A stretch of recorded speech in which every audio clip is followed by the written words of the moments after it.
Welcome everybody to the 10th and final week in our Summer of Heroes. We're going to do our last Heroes. Well, and it is an epic one. I have been waiting all summer to tell you this story. In fact, it is so epic that I have set up here our war room where I am going to show you how this battle worked. And I want to thank Ella for drawing our props and putting our props up. And I'm going to push these armies around like a general, and I'm pretty excited about it. So, if you'll remember, last week with Tiankum, we finished the war. The war is over. The book of Alma is over. Well, this week, I'm going to go back and tell you a story that happened during that war. Okay, Captain Moroni is the captain of the armies. General Lehi, General Tiankum, they're still generals of the army. The general today, I'm going to tell you about two generals. One is General Helaman, the other is General Antipas. And this story, so if you'll remember, during the war there was a time where the Lamanite army started to take over, and they took over a lot of cities, and this is during that time. Well, also during this time, if you'll remember, back in what was the week again, Maddie? Week 6. Week 6, I told you the story of the anti-Nephi Lehis and how they had made the promise not to ever pick up their battle weapons again. Well, the anti-Nephi Lehis, it's been 15 years since the speech of the bright swords. Remember the amazing speech I told you about that King anti-Nephi Lehi gave? And he said that our swords have been washed bright through the blood of the Son of our great God. Let us hide them away that they may be kept bright as a testimony. So I remember we called this the speech of the bright swords. And then the men of the bright swords went out, and they had buried their weapons of war, and they went out and they were the army of praying men. Well, it has been 15 years since that happened. And they have made this promise. The problem is, now that the Lamanites are destroying the Nephites are dying and battling, and the anti-Nephi Lehis feel like they're doing nothing, and they feel terrible. They want to help. They know it's a just and righteous cause. They really feel like they should be helping, and they're not. And so they almost decide 15 years later to break that promise. Well, the high priest in charge of the church right now is Alma. Remember the great missionary Alma? All the stories we've talked about Alma is his oldest son, Helaman. Okay? His oldest son, Helaman, he is a missionary, and he's the high priest of the land. And he goes over to the anti-Nephi Lehis and he says, no, don't break your promise. Just whatever you do, don't break it. It's a really important covenant. The king anti-Nephi Lehi was right. Don't break the covenant. Well, so he convinces them not to do it. But it says here in verse 53, they did not break their promise, but they had many sons. And so they decide their sons had not made the covenant. They hadn't made the promise. So their sons decide to make a battalion. And that is the story we're going to tell you today. The story of Helaman and the Stripling warriors. Let me tell you a little bit about this battalion. Let me describe it to you a little bit. It's been 15 years since the covenant, and I was doing some research, and the boys that join the army are between 12 and 18 years old. So if you want to know what this battalion would look like, think about your young men in your ward. That's 12 to 18. So your young men's group in the ward would be the age of the Stripling warriors.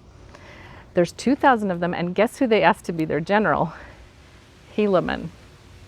The problem is, Helaman is a missionary. He's not a general. He's not a prince trained in battle like Ammon and Alma and Aaron. He's been the high priest, he's been a church leader, but the parents of these boys ask him to be the general of the army, and he says yes. So we've got this little army with no military experience. Not only have these boys never fought in a battle, never fought in war, but they've been raised in a society that is completely pacifist. They buried all their weapons. They haven't they probably never even held a sword in their lives. Okay, they don't know anything about war, but they want to help and they're determined to. So their little battalion goes marching out, and Helaman decides to take them to Judea. And another thing I want to tell you about this story, a lot of the battle stories we have in Alma is Mormon, our narrator that we've talked about before, telling you stories. Well, this time the narrator is Helaman. This story is a letter that Helaman writes to Captain Moroni. Now, before these boys go out to battle, they make a covenant, a different covenant from their parents. They entered into a covenant to fight for liberty, to protect the land, to the laying down of their lives. They covenanted they would never give up. Love that. They would never give up their liberty, and they would fight in all cases to protect all people, the Nephites and the Lamanites, the anti-Nephi-Lehies. So that's the covenant that they make, and they go out. Well, they head out, they make the decision to head out to Judea, which is inspired. Helaman is inspired because Judea is struggling.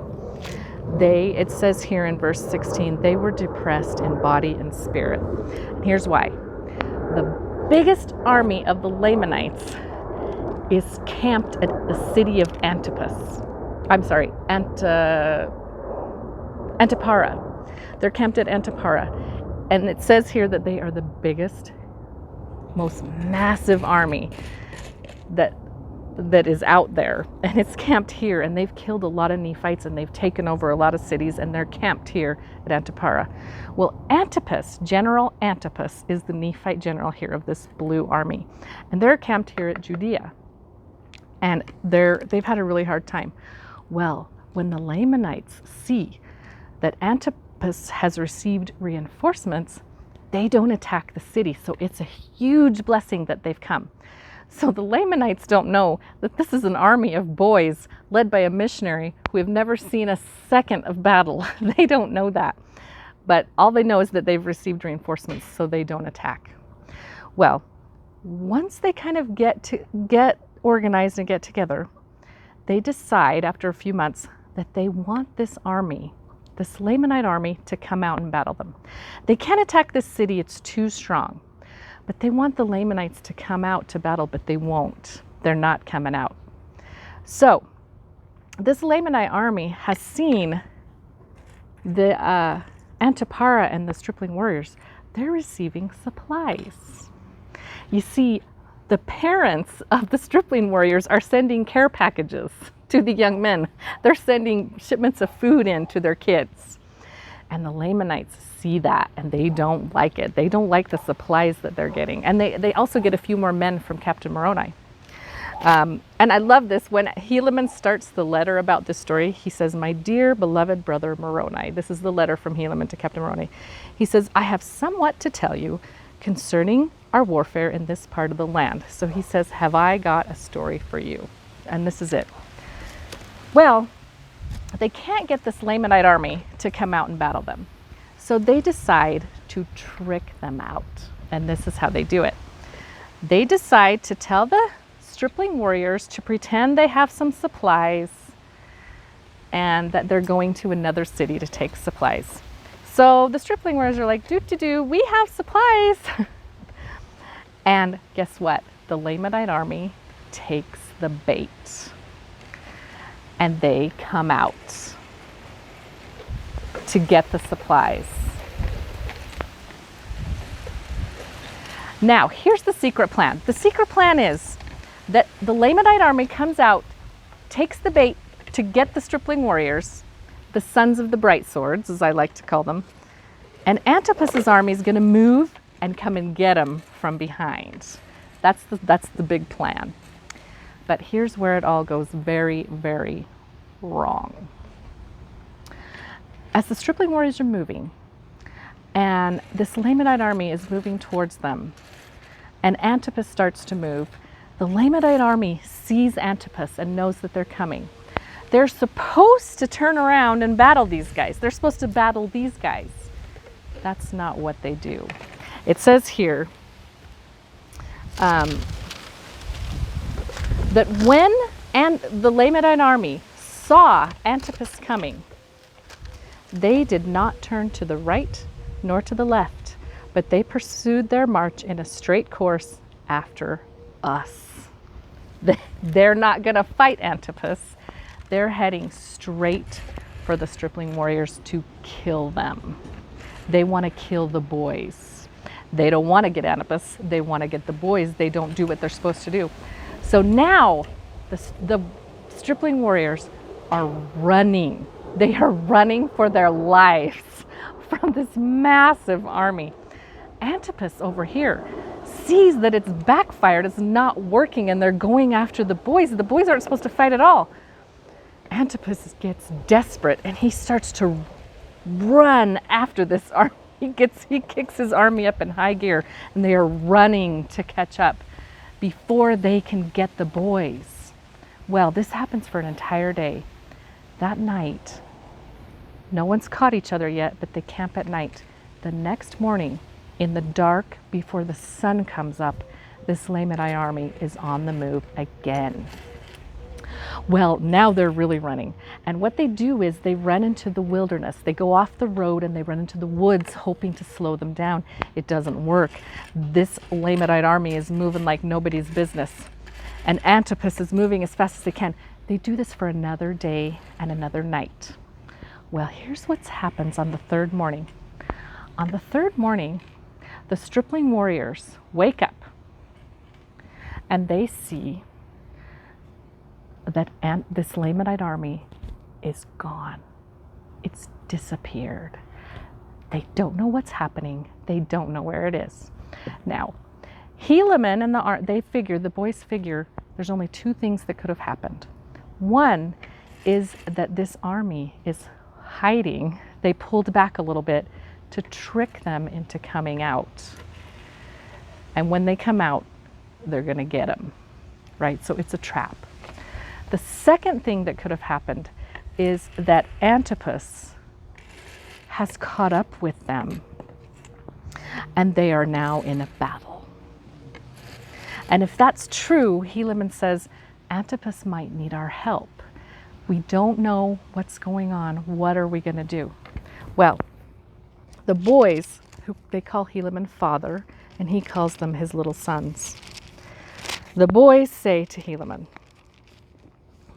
well, first Helaman asks them, they don't know what to do. He's not a general. They're trying to decide what to do.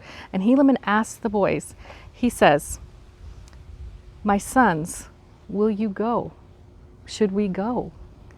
And this is what then he says to Moroni in the letter, Captain Moroni. He says, never have I seen so great a courage, because this is what the boys said. They said, Father, they're talking to Helaman. They say, our God is with us.